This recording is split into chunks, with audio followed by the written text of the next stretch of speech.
Yeyo reka nguhe ikaze nanone wamaze gukanda kuri subscribe kuri Joshua TV Rwanda. Imana iguhumugisha, urakoze cyane.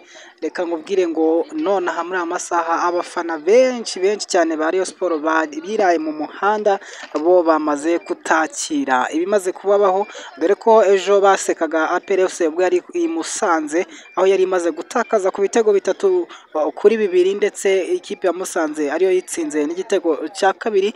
Uyu munsi rero hari hatahiwe ikipe iyo mu Nzove, iyo nta yindi ni Rayon Sport. Rayon Sport kabisa imaze kugayika nayo ku ikipe yayinaniye imyaka myinshi igenda ihangamura, nta yindi ni AS Kigali. AS Kigali imaze kuyitsinda ibitego bigera kuri 2. Abafana bo ntago babyakiye neza, dore ko hari benshi batangiye kurwa ihumure. Nibyo kabisa bamaze kuba abatakaza no masaha. Ino ikipe ya Rayon Sport rero imikino 2 yikurikirana, ubwo yari yatsinzwe na APR FC hariya kuri stade i Remera, yatsinzwe ibitego bigera kuri 3. Ubu ngubu yari tahiwe na ikipe ya AS Kigali.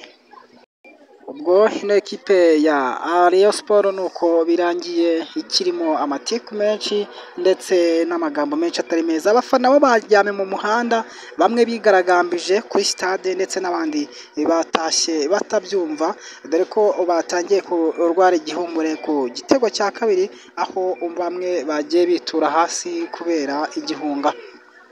Yari Joshua TV, yari Joshua TV Rwanda. Reka nkubwire ngo Imana igumugisha. Ciao ciao, bakunda cyane. Webuka kugenda ukanze subscribe kabisa, subscribe kabisa ubyibuke. Imana igumugisha n'umugoroba mwiza. Ciao ciao.